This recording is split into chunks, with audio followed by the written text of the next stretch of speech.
वंदे मातरम। विद्यार्थी मित्रों, धोरण 12 साइंस रसायन विज्ञान भाग 1 में આપણે 8મો પાઠ ડી અને એફ વિભાગના તત્વોનો અભ્યાસ કરી રહ્યા છીએ। સૌપ્રથમ ડી વિભાગના સંક્રાંતિ ધાતુ તત્વોનો અભ્યાસ કરીએ છીએ અને ત્યારબાદ એફ વિભાગના આંતર સંક્રાંતિ તત્વોનો આપણે અભ્યાસ કરવાનો છે।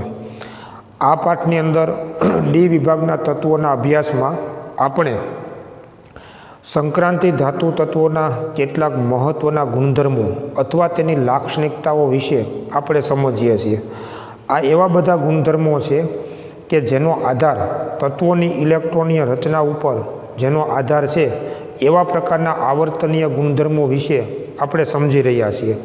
आ पैकीना घणा बधा गुणधर्मों विषे आपणे अगाऊ समझ्या छीए अने एमानो एक गुणधर्म जे आजे आपणे समझवानो छे ते छे रासायनिक प्रतिक्रियात्मकता अने E0 ना मूल्यों। E0 एटले तमे जाणो छो तेनुं प्रमाणित विद्युतध्रुव पोटेन्शियल अने आपणे अगाऊ ए समझ्या छे ते प्रमाणे आपणे जे ते धातुना प्रमाणित रिडक्शन पोटेन्शियल मूल्यों ने ध्यान में लईए छीए। ऑक्सिडेशन पोटेन्शियल मूल्य ने आधारे अत्यारे एनो अभ्यास आपणे करता नथी, परंतु एक बात आपणा मगजमां नक्की होवी जोईए कि कोईपण संक्रांति धातु तत्वना जेटला प्रमाणित ऑक्सिजन पोटेन्शियल मूल्य होय एटलुं ज तेनुं प्रमाणित रिडक्शन पोटेन्शियल मूल्य होय पण ओपोजाइट होय। तो कोईपण धातुनी जे रासायनिक प्रतिक्रियात्मकता छे ए खरेखर तेना प्रमाणित विद्युतध्रुव पोटेन्शियल मूल्योना आधारे नक्की करी शकाय। खास करीने तमे जुओ तो आपणे अगाऊ समझ्या छे ते प्रमाणे धातुनी प्रतिक्रियात्मकता कई होय छे तो धातुनी प्रतिक्रियात्मकता इलेक्ट्रॉन गुमाववानी होय छे, इलेक्ट्रॉन मुक्त करवानी प्रतिक्रियात्मकता कोईपण धातुनी होय छे अने एटला माटे मोटा भागनी धातुओना प्रमाणित ऑक्सिडेशन पोटेन्शियल मूल्यो ऊंचा होय छे। जो धातुना प्रमाणित ऑक्सिडेशन पोटेन्शियल मूल्यों ऊंचा होय एनो मतलब धातुनी इलेक्ट्रॉन गुमाववानी वृत्ति वधु छे, तो एवी धातुओना प्रमाणित रिडक्शन पोटेन्शियल मूल्यों नीचा होय अथवा तो ऋण मूल्य होय अथवा तो खूब ज नीचा मूल्यों जोवा मळे छे। तो खास करीने धातुनी जे कई रासायनिक प्रतिक्रियात्मकता छे ए एना आ पोटेन्शियल मूल्योना आधारे नक्की करी शकाय। संक्रांति धातुना जो तमे प्रमाणित रिडक्शन पोटेन्शियल मूल्य ने ध्यान में लो तो जे धातुओना प्रमाणित रिडक्शन पोटेन्शियल मूल्यों वधु ऋण होय वधु नीचा होय एनी इलेक्ट्रॉन गुमाववानी वृत्ति वधु होय। आ वात बराबर तमे समझो अने आ बधी बाबतो आपणे विद्युत रसायनना पाठमां पण આપણે સમજી ગયા છીએ કે તમે યાદ કરો કે વ્યાપક અર્થમાં આપણે આમ કહીએ કે એમ પ્રકારની કોઈ પણ ધાતુ હોય તો M+2 આયન બનશે અને 2 ઇલેક્ટ્રોન જો દૂર થાય તો આની સાથે સંકળાયેલું તેનું પ્રમાણિત વિદ્યુતધ્રુવ પોટેન્શિયલ મૂલ્ય એટલે એનું ઓક્સિડેશન પોટેન્શિયલ મૂલ્ય। જો આપણે આની પ્રતિગામી પ્રક્રિયા વિચારીએ કે M+2 આયન જો 2 ઇલેક્ટ્રોન મેળવી અને M ધાતુ બનાવે तो आनी साथे संकळायेलुं जे मूल्य छे एने एनुं प्रमाणित रिडक्शन पोटेन्शियल मूल्य तरीके आपणे ओळखीए छीए। हवे आना उपरथी तमे समजी शकशो कि जो एनुं प्रमाणित ऑक्सिडेशन पोटेन्शियल मूल्य वधु होय तो ए धातुनी ऑक्सिडेशन प्रक्रिया अनुभववानी वृत्ति वधु छे तेम कहेवाय अने जेना ऑक्सिडेशन पोटेन्शियल मूल्य ऊंचा हशे एना रिडक्शन पोटेन्शियल मूल्य नीचा होय अर्थात एमां रिडक्शन प्रक्रिया अनुभववानी वृत्ति ओછી હોય છે। એટલે ખાસ કરીને સંક્રાંતિ ધાતુ કે અન્ય કોઈ પણ ધાતુ હોય એની પ્રતિક્રિયાત્મકતા મોટા ભાગે ઇલેક્ટ્રોન ગુમાવવાની હોય છે। એનો મતલબ એના ઓક્સિડેશન પોટેન્શિયલ મૂલ્ય ઊંચા અને ધન હોય છે અને એટલા માટે મોટા ભાગની ધાતુઓના રિડક્શન પોટેન્શિયલ મૂલ્યો નીચા અને ઋણ મૂલ્યો જોવા મળતા હોય છે। અહીંયા જો આપણે સંક્રાંતિ ધાતુ તત્વોની જો વાત કરીએ તો એની પ્રતિક્રિયાત્મકતામાં પણ ઘણી બધી परिवर्तनशीलता जोवा मळे छे, अनियमितता जोवा मळे छे अने एनो आधार पण एनी इलेक्ट्रॉन रचना उपर जोवा मळे छे। तो संक्रांति धातुओ तेमनी रासायनिक प्रतिक्रियात्मकतामां एक व्यापक रीते परिवर्तनशीलतानो गुणधर्म धरावे छे अथवा तो फेरफार थतो होय छे अने एनुं कारण तेनी इलेक्ट्रॉन रचना छे। हवे आना माटे जो तमे एनी प्रतिक्रियात्मकताना अभ्यासमां एना पोटेन्शियल मूल्यने जो तमे ध्यानमां लो तो खास करीने मोटा भागनी संक्रांति धातुओ ए विद्युत धनमय धातुओ छे।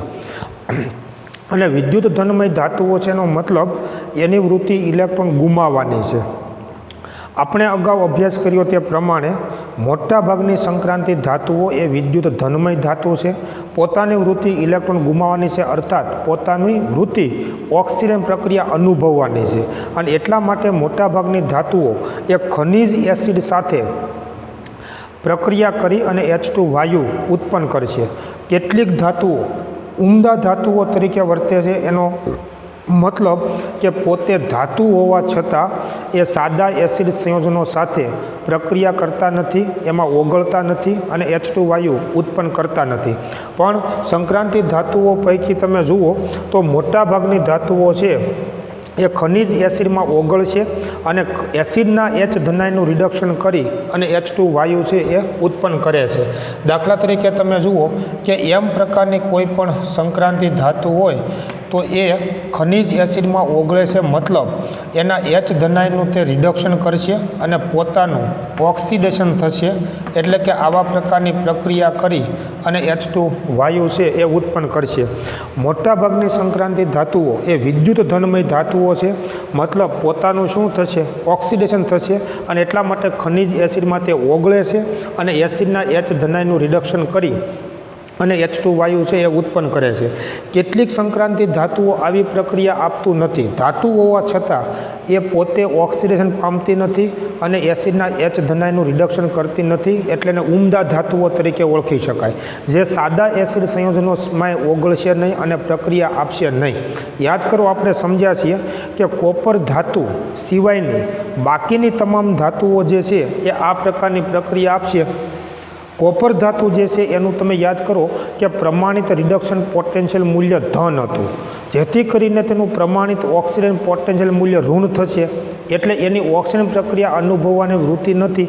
એટલે કોપર ધાતુ જે છે એ કોપર ધાતુ સિવાય અન્ય બધી પ્રથમ શ્રેણીની બાકીની બધી જ સંક્રાંતિ ધાતુઓ એ પ્રતિક્રિયાત્મક હોય છે અને એસિડના H ધનાયનું તે રિડક્શન કરી અને H2 વાયુ છે એ ઉત્પન્ન કરે છે. માની લો કે 1 મોલર H ધનાયન સાથે જો એ પ્રક્રિયા કરે તો એ પોતે ઓક્સિડેશન પામે છે અને પોતાનું ઓક્સિડેશન થઈ અને એસિડના H ધનાયનું રિડક્શન કરી અને H2 વાયુ ઉત્પન્ન કરે છે.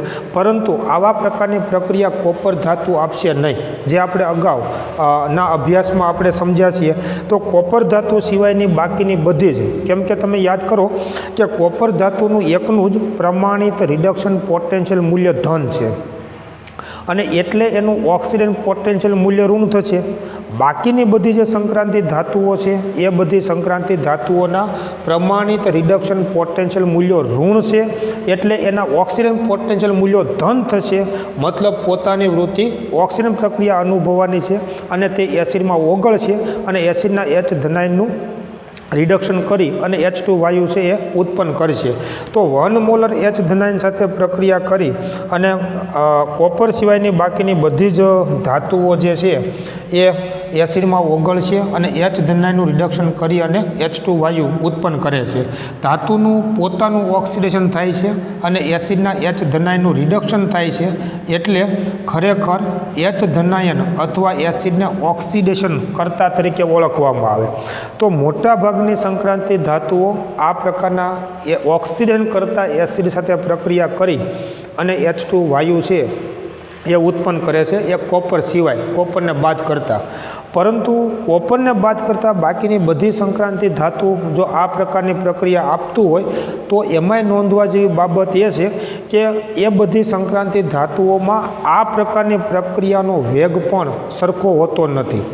જ્યારે ઓક્સિજન કરતાં એસિડ સાથે કોઈપણ સંક્રાંતિ ધાતુ પ્રક્રિયા કરી અને જે H2 વાયુ ઉત્પન્ન કરે છે એ H2 વાયુ ઉત્પન્ન કરવાની પ્રક્રિયાના વેગ સરખા હોતા નથી, એમાં પણ ઘટાડો જોવા મળે છે અને એનું કારણ તેના પ્રમાણિત પોટેન્શિયલ મૂલ્યો છે એ જુદા જુદા જોવા મળે છે, એનું એ કારણ છે. દાખલા તરીકે તમે જુઓ કે ઓરડાના તાપમાને ટિટેનિયમ અને વેનેડિયમ ધાતુ સાથે જો આ પ્રકારની પ્રક્રિયા કરવામાં આવે તો ટિટેનિયમ અને વેનેડિયમ જેવી સંક્રાંતિ ધાતુને ઓરડાના તાપમાને જો મંદ ઓક્સિજન કરતા સાથે જો પ્રક્રિયા કરવામાં આવે ને તો એ પ્રક્રિયા આપશે નહીં અથવા એ નિષ્ક્રિય રહે છે.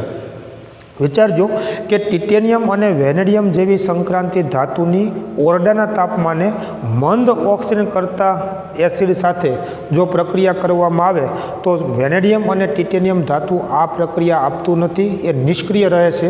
એનો મતલબ શું થયો કે વેનેડિયમ અને ટિટેનિયમની આ પ્રકારની ઓક્સિજન પ્રક્રિયા અનુભવવાની વૃત્તિ ઓછી છે. જો તમે પ્રબળ ઓક્સિજન કરતાં લ્યો કે તાપમાન તમે વધારો તો એનું ઓક્સિજન થાય અને એસિડના H ધનનું રિડક્શન થઈને H2 વાયુ ઉત્પન્ન થાય. એનો મતલબ ટિટેનિયમ અને વેનેડિયમ પ્રક્રિયા આપશે પણ એનો વેગ ખૂબ જ નીચો અથવા ધીમો હોય છે અને એનું કારણ એનું પોટેન્શિયલ મૂલ્ય છે. જો તમે વેનેડિયમ અને ટિટેનિયમનું પ્રમાણિત ઓક્સિજન પોટેન્શિયલ મૂલ્ય જુઓ તો એ પણ ઘણું નીચું મૂલ્ય છે, ધન છે પણ ઓછું છે અને એટલા માટે એની આ પ્રકારની વૃત્તિ ઘણી ઓછી જોવા મળે છે. તો એ કહેવાની વાત એ છે કે જુદી જુદી સંક્રાંતિ ધાતુઓની આ પ્રકારની જે ઓક્સિજન પ્રક્રિયા અનુભવવાની જે પ્રક્રિયા છે અથવા તો એસિડના H ધનનું રિડક્શન કરી અને H2 વાયુ ઉત્પન્ન કરવાની જે પ્રક્રિયા છે એનો વેગ સરખો હોતો નથી, વેગ ઓછો પણ જોવા મળે છે, જે આપણને ટિટેનિયમ અને વેનેડિયમ જેવી સંક્રાંતિ ધાતુમાં જોવા મળે છે. એનું અવલોકન એવું જોવા મળે છે કે ઓરડાના તાપમાને જો ટિટેનિયમ અને વેનેડિયમ સંક્રાંતિ ધાતુને નિર્બળ ઓક્સિજન કરતા સાથે જો પ્રક્રિયા કરવામાં આવે તો એ પ્રક્રિયા આપતું નથી અથવા તો તે નિષ્ક્રિય રહેવાનું વલણ ધરાવે છે. આ ઉપરાંત તમે જુઓ કે આવું બધું જે પરિણામ જોવા મળે છે એના માટે જવાબદાર આ પ્રકારના મૂલ્યો છે.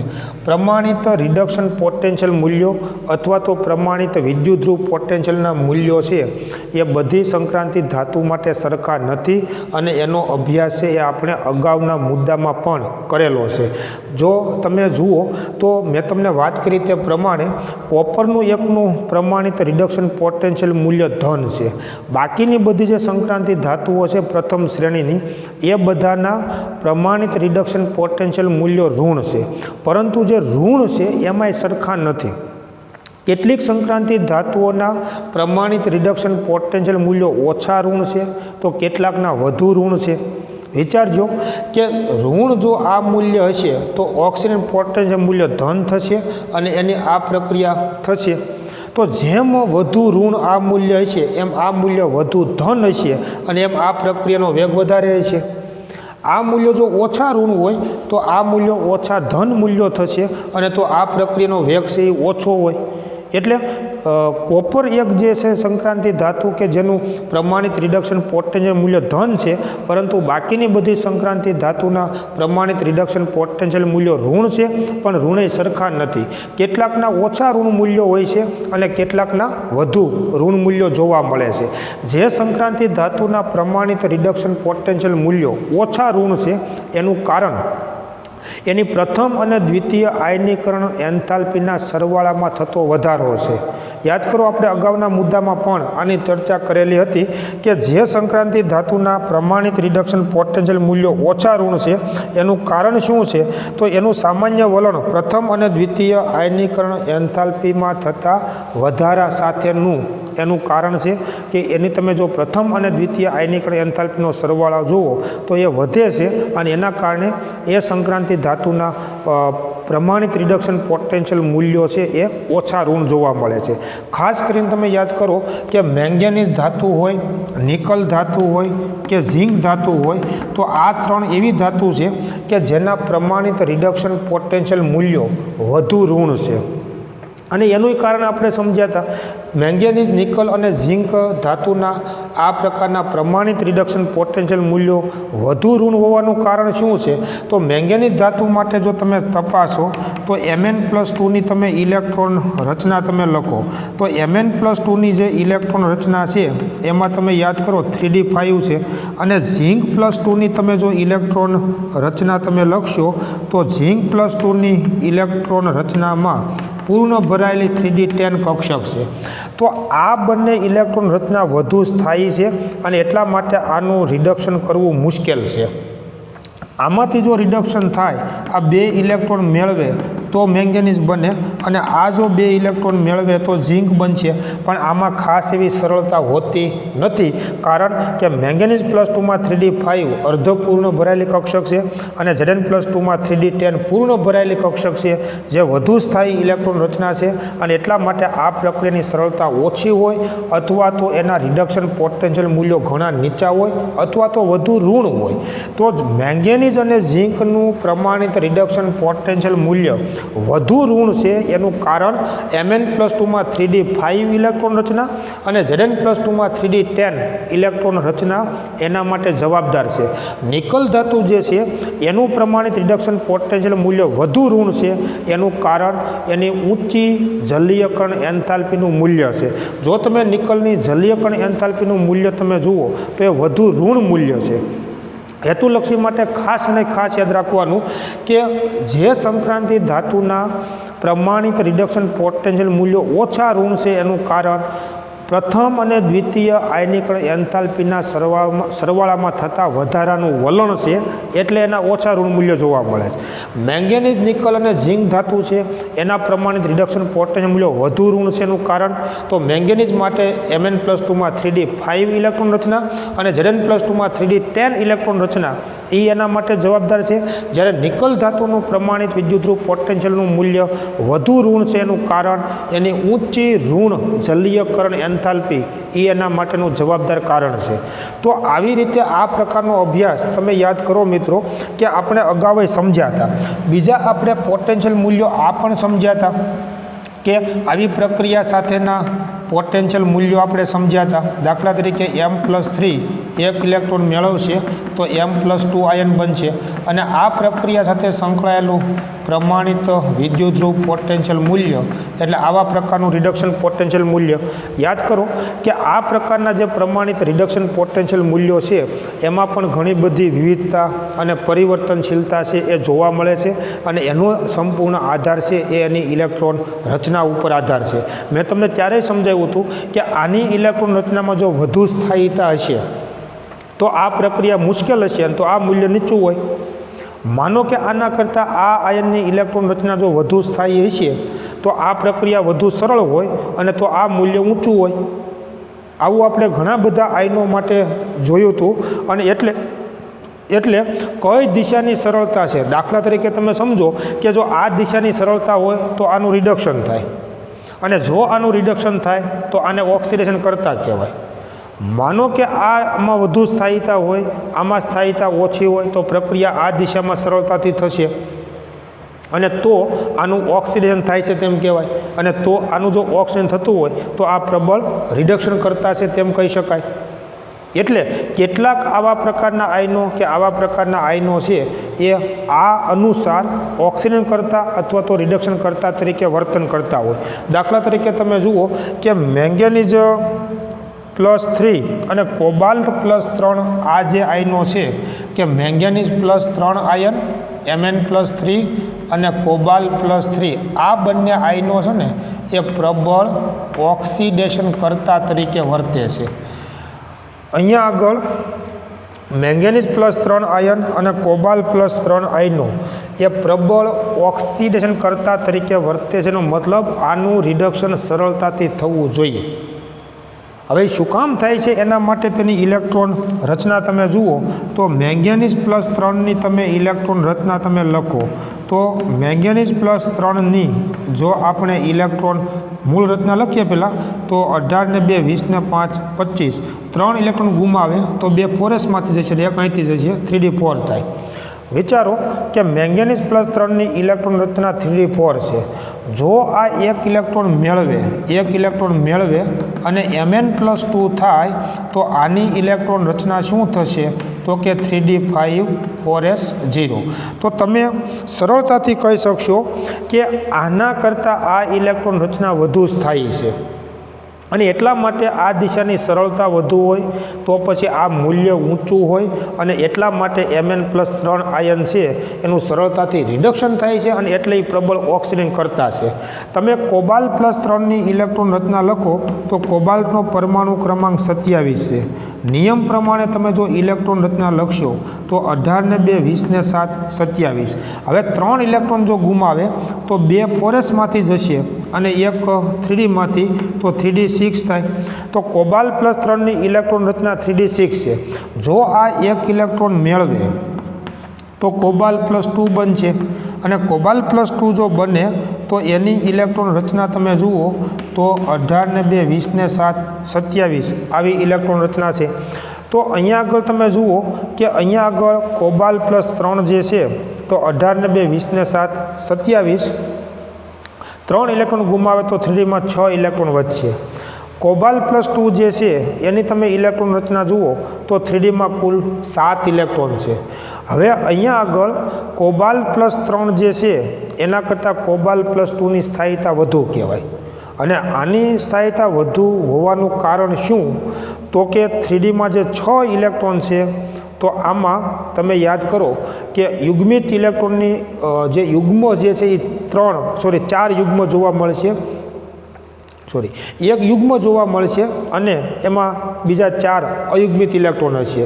3d6 એટલે એમાં 1 ઇલેક્ટ્રોન યુગ્મ હોય, જ્યારે અહીંયા આગળ 3d7 જે છે તો એમાં 2 ઇલેક્ટ્રોન યુગ્મો જોવા મળશે અને એટલા માટે કોબાલ્ટ+3 કરતાં કોબાલ્ટ+2 જે છે એની સ્થાયીતા વધુ છે અને વધુ હોવાનું એક કારણ કે કોબાલ્ટનો કેન્દ્રીય વીજભાર પણ ઊંચો છે અને એટલા માટે કોબાલ્ટ+3નું ખૂબ સરળતાથી કોબાલ્ટ+2માં રિડક્શન થાય છે અને એટલા માટે તે આયન પણ પ્રબળ ઓક્સિડેશન કરતા તરીકે વર્તી શકે છે.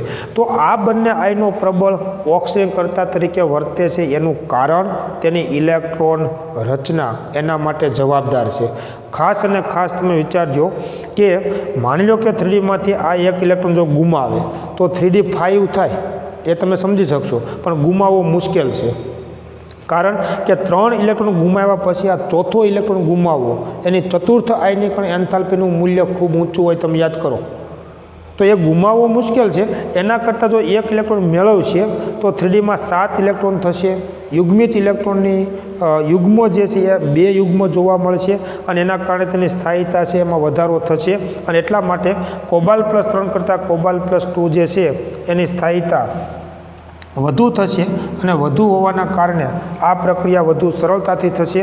એનું રિડક્શન પોટેન્શિયલ મૂલ્ય ઊંચું હોય અને એટલા માટે કોબાલ્ટ+3 પ્રબળ ઓક્સિડેશન કરતા તરીકે વર્તે છે. આવી રીતે તમે જુઓ તો માની લો કે કેટલાક આયનો એ પ્રબળ રિડક્શન કરતા તરીકે પણ વર્તે છે. દાખલા તરીકે તમે જુઓ તો વેનેડિયમ+2 આયન હોય કે ટિટેનિયમ+2 આયન હોય કે ક્રોમિયમ+2 આયન હોય. ટિટેનિયમ+2 આયન છે, માની લો કે આ આયનો જે છે બધા ટિટેનિયમ+2 આયન હોય, વેનેડિયમ+2 આયન હોય કે ક્રોમિયમ+2 આયન હોય તો આ બધા પ્રબળ રિડક્શન કરતા તરીકે વર્તે છે. હવે આનું કારણ શું તો તમે વિચારો કે આ જે પ્રક્રિયા છે એ આ દિશામાં થાય તો આનું શું થયું ઓક્સિડેશન, અને જો આનું ઓક્સિડેશન થાય તો એને પ્રબળ રિડક્શન કરતા કહેવાય. તમે આ બધા આયનોની તમે જો ઇલેક્ટ્રોન રચના તમે તપાસો ને તો એમાં આ દિશાની સરળતા વધુ જોવા મળશે. દાખલા તરીકે તમે જુઓ કે ટિટેનિયમ+2 જે છે એની તમે ઇલેક્ટ્રોન રચના લખો તો ટિટેનિયમનો પરમાણુ ક્રમાંક 22 છે. ઇલેક્ટ્રોન રચના તમે નિયમ પ્રમાણે લખો તો 18 ને 2 20 ને 2 22. હવે જુઓ 2 ઇલેક્ટ્રોન ગુમાવે તો 4sમાંથી 2 ઇલેક્ટ્રોન જશે. ટિટેનિયમ+2માં 3dમાં 2 ઇલેક્ટ્રોન છે અને જો આ 2 ઇલેક્ટ્રોન ગુમાવી અને ટિટેનિયમ+4 બનાવે તો તમે વિચારો કે એની ઇલેક્ટ્રોન રચના શું થશે તો કે 3d0 અને 4s0. તો ટિટેનિયમ+2 કરતાં ટિટેનિયમ+4 જે છે ને એની સ્થાયીતા વધુ કહેવાય. અર્થાત ટિટેનિયમ+2 જે છે એનું રૂપાંતર શેમાં થશે કે કાં +3માં થાય ને કાં +4માં થાય અને એટલા માટે ટિટેનિયમ+3નું ઓક્સિડેશન સરળ છે અને માટે તે પ્રબળ રિડક્શન કરતા તરીકે વર્તે છે. એવી રીતે તમે જુઓ તો વેનેડિયમ+2ની તમે ઇલેક્ટ્રોન રચના જુઓ તો વેનેડિયમનો પરમાણુ ક્રમાંક 23 છે ઇલેક્ટ્રોન રચના તમે નિયમ પ્રમાણે લખશો તો 18 ને 2 20 ને 3 23. હવે 2 ઇલેક્ટ્રોન ગુમાવે તો 4s0 થાય. તો અત્યારે તમે જુઓ 3Dમાં 3 ઇલેક્ટ્રોન છે.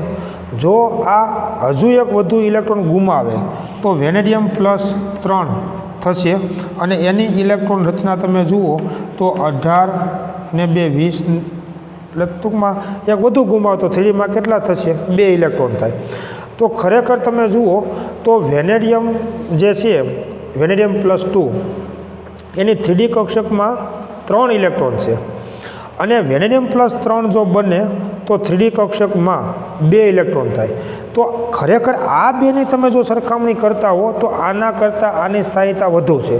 પણ માની લો કે જો એ 3 ઇલેક્ટ્રોન જો ગુમાવી દે અને +5 ઓક્સિજન અવસ્થા જો પ્રાપ્ત થાય તો 3D 0 થઈ જાય. તો આવા સંજોગોમાં વેનેડિયમ +2 છે એ પ્રબળ રિડક્શન કરતા તરીકે વર્તન કરશે. એટલે ટિટેનિયમ +2 વેનેડિયમ +2 એ પ્રબળ રિડક્શન કરતા તરીકે વર્તેનું કારણ કે એનું આ પ્રકારનું ઓક્સિડેશન સરળ છે. એવી જ રીતે તમે જુઓ કે ક્રોમિયમ +2 છે ને એનું ખૂબ સરળતાથી ક્રોમિયમ +3માં રૂપાંતર થવાની વૃત્તિ હોય. જે આપણે લગભગ અગાઉ જોયું હતું કે ક્રોમિયમનો પરમાણુ ક્રમાંક તમે યાદ કરો 24 છે. ઇલેક્ટ્રોન રચના નિયમ પ્રમાણે તમે લખશો તો 18 ને 2 એટલે આમ થશે 18 ને 1 19 ને 5 24 એની અપવાદરૂપ ઇલેક્ટ્રોન રચનાના કારણે. જો 2 ઇલેક્ટ્રોન ગુમાવે તો 4s0 અને 3D 4 થાય. હજુ એક જો વધુ ઇલેક્ટ્રોન ગુમાવે અને ક્રોમિયમ +3 બને તો એની ઇલેક્ટ્રોન રચના તમે યાદ કરો 3D 3 ઇલેક્ટ્રોન રચના થશે. તો આના કરતાં આ ઇલેક્ટ્રોન રચના ક્રોમિયમમાં વધુ સ્થાયી છે. આપણે સમજે તે પ્રમાણે 3Dમાં 4 ઇલેક્ટ્રોન કરતાં જો 3Dમાં 3 ઇલેક્ટ્રોન હોય તો નીચી શક્તિ સ્તર ધરાવતી T2G કક્ષકમાં એક અયુગ્મિત ઇલેક્ટ્રોન ગોઠવા છે અને એટલા માટે આ પ્રક્રિયા વધુ સરળતાથી થાય છે. એનું ઓક્સિડેશન સરળતાથી થાય છે અને એટલા માટે તે પ્રબળ રિડક્શન કરતા તરીકે વર્તે છે. તો ખરેખર કોણ ઓક્સિડેશન કરતા તરીકે વર્તે છે અને કયો આયન રિડક્શન કરતા તરીકે વર્તશે એનો આધાર તેની ઇલેક્ટ્રોન રચના ઉપર છે અને એના આધારે આપણે આ નક્કી કરી શકીએ. અગાઉ સમજે છે તે પ્રમાણે તમે યાદ કરો કે જો આ પ્રક્રિયાની સરળતા વધુ હોય છે આના કરતાં આની ઇલેક્ટ્રોન રચના વધુ સ્થાયી હોય તો આ મૂલ્ય વધુ ઊંચું હોય. જો આના કરતાં આની સ્થાયીતા વધુ હોય છે ઇલેક્ટ્રોન રચનાની બાબતમાં તો આ દિશાની સરળતા વધુ હોય તો આ મૂલ્ય નીચું હોય. તો આવી રીતે તમે કઈ દિશામાં પ્રક્રિયા થશે એના આધારે તમે અથવા તો તમે એની ઇલેક્ટ્રોન રચના પરથી પણ આપણે નક્કી કરી શકીએ.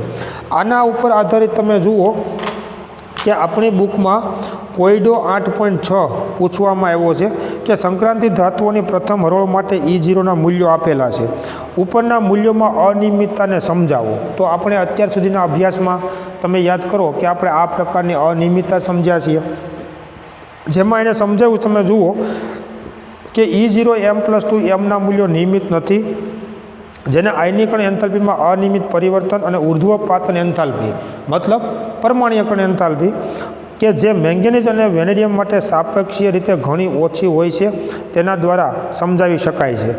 મેંગેનીઝ અને વેનેડિયમમાં તમે જુઓ તો એની પરમાણ્વીયકરણ એન્થાલ્પીના મૂલ્યો ઘણા નીચા જોવા મળે છે. અને એ સિવાય આપણે કોપરની એમાં અનિયમિતતા સમજ્યા, આપણે મેંગેનીઝ ઝિંક અને નિકલના આ મૂલ્યો વધુ ઊંચા ઋણ છે એના માટે આપણે સમજ્યા હતા. તો એ જે આપણે સમજૂતી મેળવી છે એ બધી એની અનિયમિતતા માટે જવાબદાર છે. એક કોયડો 8.7 તમે જુઓ આ ખૂબ મહત્ત્વનો છે કે Mn+3 Mn+2 યુગ્મ માટે E0નું મૂલ્ય ક્રોમિયમ+3 ક્રોમિયમ+2 અથવા Fe+3 Fe+2ના E0ના મૂલ્ય કરતાં ઘણું વધારે ધન શા માટે હોય છે સમજાવો.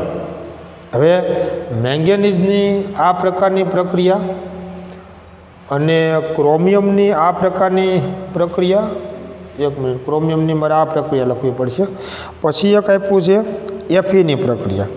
તો ક્રોમિયમ અને Fe કરતાં એના બેના આ મૂલ્ય કરતાં મેંગેનીઝનું આ મૂલ્ય વધુ ધન શા માટે હોય છે એવું આપણને પૂછ્યું છે. તો તમે જરાક આ પ્રશ્નને બરાબર તમે સમજો તો આ શું કહેવા માગે છે. તો માની લો કે આ પ્રશ્નમાં એવું સમજાવવા માગે છે કે E0 Mn+3 Mn+2 આ મૂલ્ય આ બંને કરતાં વધુ છે. બંનેમાં એક કોણ તો કે ક્રોમિયમ અને બીજું કોણ તો કે Fe+3 Fe+2. હવે આ બે મૂલ્યો કરતાં મેંગેનીઝનું આ મૂલ્ય વધુ છે. હવે આ ત્રણે ત્રણ તમે જુઓ ને તો રિડક્શન પોટેન્શિયલ મૂલ્યો થયા, જેમાંથી મેં મેંગેનીઝનું એકનું તો અહીં લખેલું છે મેંગેનીઝનું, અને આયર્ન અને ક્રોમિયમ માટે તમે જો આવું મૂલ્ય તમે લખો અથવા પ્રક્રિયા તમે લખો તો તમને ખ્યાલ આવશે કે ક્રોમિયમ જે છે એની ઇલેક્ટ્રોન રચના આ પ્રમાણે છે. 3 ઇલેક્ટ્રોન જો ગુમાવે તો 4s0 અને 3d3 થાય. હવે આ એક ઇલેક્ટ્રોન જો મેળવશે એટલે ક્રોમિયમ +2 બનશે અને એની ઇલેક્ટ્રોન રચના થશે 3d4 અને 4s1. એક આમ થયું. બીજું તમે Fe+3ની ઇલેક્ટ્રોન રચના લખો તો Feનો પરમાણુ ક્રમાંક 26, ઇલેક્ટ્રોન રચના 18 ને 2 20 ને 6 26. Fe+3 એટલે +3 તમે લખશો એટલે 4s0 અને 3d5. જો એક ઇલેક્ટ્રોન મેળવે તો Fe+2 થાય અને Fe+2 થાય તો એની ઇલેક્ટ્રોન રચના 3d 4s0 અને 3d6 આમ થશે. હવે તમે જરાક શાંતિથી જુઓ કે આ બે કરતાં જો હવે આ એવું સમજાવવા માગે છે કે આ બે પ્રક્રિયાની જે સરળતા છે ને એના કરતાં આ સરળતા વધુ છે એવું સમજાવવા માગે છે. બરાબર. મેંગેનીઝનું જે આ પ્રમાણિત રિડક્શન પોટેન્શિયલ મૂલ્ય છે એ ક્રોમિયમ અથવા Feના મૂલ્ય કરતાં ઘણું વધારે ધન શા માટે હોય છે? તો મેંગેનીઝનું આ મૂલ્ય વધુ ધન હોવાનું કારણ શું? તો મેંગેનીઝ જે છે ને એની તૃતીય આયનીકરણ એન્થાલ્પીનું મૂલ્ય ઘણું ઊંચું હોય છે. શું કામ? તમે એક વસ્તુ વિચારો, જો આ પ્રક્રિયા આ દિશામાં થાય તો 3d5માંથી એક ઇલેક્ટ્રોન હજુ દૂર થાય ને તો આ ઇલેક્ટ્રોન રચના બનશે ને. અને તમે યાદ કરો આપણે ભણ્યા છીએ કે 3d5માંથી જો 2 તો 4sમાંથી ગયા એટલે Mn+2 થયું. હજી એક ઇલેક્ટ્રોન ગુમાવે તો Mn+3 થાય. અને એ ક્યાંથી ગુમાવશે? તો કે 3d5માંથી. અને એ બહુ મુશ્કેલ છે કેમ કે 3d5 સ્થાયી ઇલેક્ટ્રોન રચના છે.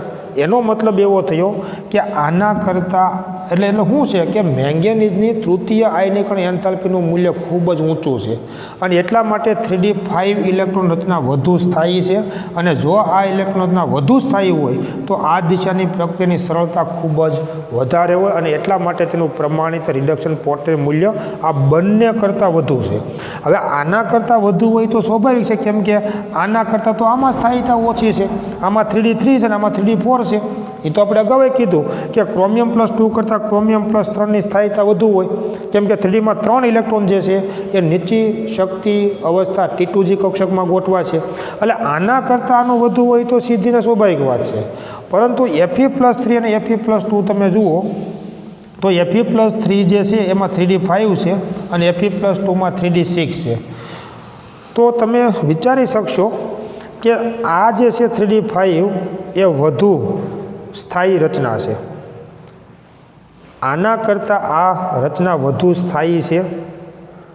જે વસ્તુ અહીંયા જોવા મળે છે એ જ અહીંયા જોવા મળે છે. તમે જોઈ જુઓ, વિચારી શકશો ખાસ. આ બે પ્રક્રિયાની સરળતા ઓછી હોય કેમ કે આ બેમાં તમે જુઓ તો આની સ્ટેબિલિટી વધુ છે અને આ બેમાં તમે જુઓ તો આની સ્ટેબિલિટી વધુ છે. એટલે આ બંને પ્રક્રિયાઓની સરળતા ખૂબ જ ઓછી હોય તો આ પ્રકારના રિડક્શન પોટેન્શિયલ મૂલ્યો નીચા હોય. જ્યારે આમાં તમે જુઓ તો આના કરતાં આ વધુ સ્ટેબલ છે એટલે આ પ્રક્રિયાની સરળતા વધુ હોય અને તો પછી આ રિડક્શન પોટેન્શિયલ મૂલ્ય ઊંચું હોય. તો તમે અહીંયા આગળ જે કોયડો આપણને પૂછવામાં આવ્યો છે 8.7 એ તમે આ રીતે ઇલેક્ટ્રોન રચનાને આધારે એના પોટેન્શિયલ મૂલ્યો છે એ આપણે સમજાવી શકીએ. લખાણ સંબંધિત પ્રશ્નો તમે જુઓ કે કોઈ ધાતુ તેની સૌથી ઊંચી ઓક્સિજન અવસ્થા શા માટે માત્ર તેના ઓક્સાઇડ અને ફ્લોરાઇડ સંયોજનમાં દર્શાવે છે? તો એ બહુ સીધી વાત છે. ઓક્સિજન અને ફ્લોરિન તત્વો એવા છે કે જેના કદ નાના છે અને વિદ્યુત ઋણતા ખૂબ ઊંચી છે, અને એટલા માટે ઓક્સિજન અને ફ્લોરિન જ્યારે સંક્રાંતિક ધાતુઓ સાથે સંયોજાય ત્યારે ઊંચી ઓક્સિજન અવસ્થા ધરાવતા સંયોજનો બનાવી શકે છે. શું કામ ઓક્સિજન અને ફ્લોરિન બનાવે? તો ઓક્સિજન અને ફ્લોરિન એવા તત્વો છે કે જેના કદ નાના છે અને વિદ્યુત ઋણતા ખૂબ જ ઊંચી છે. એટલે ઓક્સિજન તત્વ તમે યાદ કરો કે સંક્રાંતિ ધાતુઓ સાથે બહુબંધ બનાવે છે અને એની બંધ એન્થાલ્પીના મૂલ્યો પણ ઘણા ઊંચા હોય છે, અને એટલા માટે ઊંચી ઓક્સિજન અવસ્થા ધરાવતા સંયોજનો બનાવે છે. ફ્લોરિન જ્યારે સંયોજાય તો એના મોટાભાગના સંયોજનોમાંની લેટિસ એન્થાલ્પીના મૂલ્યો ઊંચા હોય, અને એટલા માટે એ ઊંચી ઓક્સિજન અવસ્થા ધરાવતા સંયોજનોમાં સ્થાયીતા જોવા મળે છે. ત્યાર પછી તમે જુઓ કે ક્રોમિયમ+2 અથવા Fe+2 પૈકી કોણ પ્રબળ રિડક્શન કરતા છે, શા માટે? તો તમે ક્રોમિયમ+2ની ઇલેક્ટ્રોન રચના જુઓ આ, અને Fe+2ની ઇલેક્ટ્રોન રચના જુઓ આ. 3d4 છે અને આ 3d6 છે. હવે અહીંયા આગળ રિડક્શન કરતાં કીધું છે એટલે એનું ઓક્સિડેશન કરવાનું છે. તો માની લો કે ક્રોમિયમ+2 છે તો એની ઇલેક્ટ્રોન રચના મેં તમને કીધું તે પ્રમાણે અહીંયા સામે લખેલી છે કે ક્રોમિયમ+2, એટલે અહીંયા ભૂલ શું થઈ છે, અહીંયા 4 એ 0 આવશે, અહીં તો 0 જ છે. જો ક્રોમિયમ+2ની ઇલેક્ટ્રોન રચના શું થાય તો 4 એ 0 અને 3d4. હવે આ જો એક ઇલેક્ટ્રોન ગુમાવે તો ક્રોમિયમ+3 બનશે, અને એની ઇલેક્ટ્રોન રચના શું થાય તો કે આર્ગોન 3d3 અને 4s0. હવે Fe+2માંથી તમે Fe+3 બનાવો તો Fe+2ની ઇલેક્ટ્રોન રચના આપણે જાણીએ છીએ કે Fe+2ની ઇલેક્ટ્રોન રચના 3d6. આ જો એક ઇલેક્ટ્રોન ગુમાવે તો Fe+3 બને, અને Fe+3ની ઇલેક્ટ્રોન રચના 3d5 અને 4s0. હવે આ બે જો બેયનું ઓક્સિજન તો થશે, બેયનું આના કરતાં આની સ્થિરતા વધુ ને આના કરતાં આની સ્થિરતા વધુ, એટલે બંનેનું ઓક્સિજન થશે તો બે રિડક્શન કરતા કહેવાય. પણ કોણ વધુ પ્રબળ રિડક્શન કરતા કહેવાય?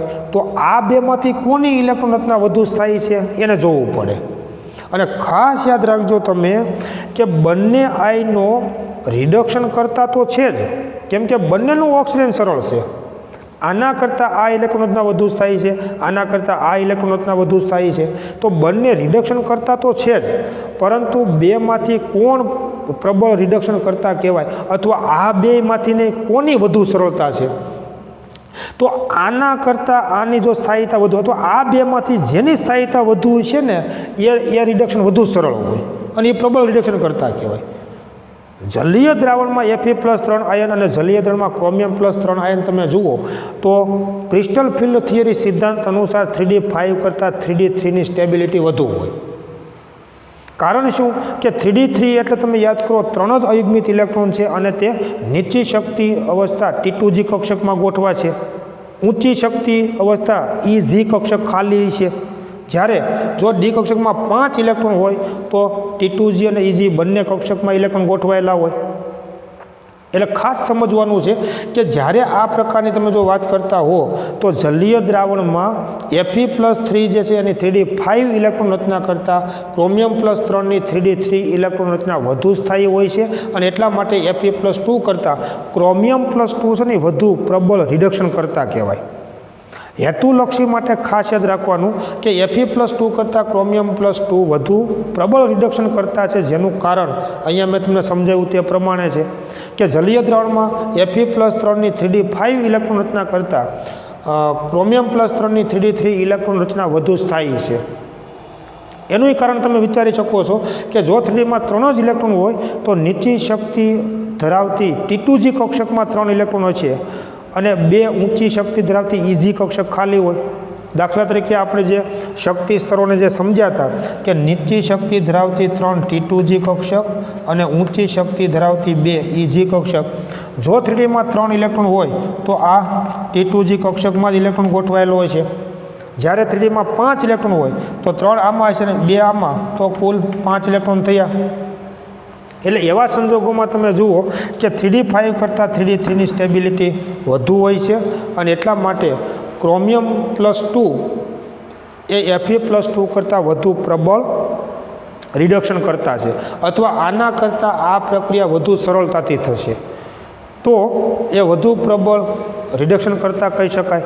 તો આવા પ્રકારના જે મિત્રો બધા પ્રશ્નો છે એ બધા પ્રશ્નોના જવાબો તેની ઇલેક્ટ્રોન રચના ઉપરથી આપી શકાય. અને ત્યાર પછીનો જે સંક્રાંતિ ધાતુનો ખૂબ મહત્ત્વનો ગુણધર્મ છે એ છે ચુંબકીય ગુણધર્મ છે, એની મેગ્નેટિક પ્રોપર્ટી છે, પરંતુ એની વાત આપણે આવતા નેક્સ્ટ લેક્ચરમાં કરીશું. Thank you very much.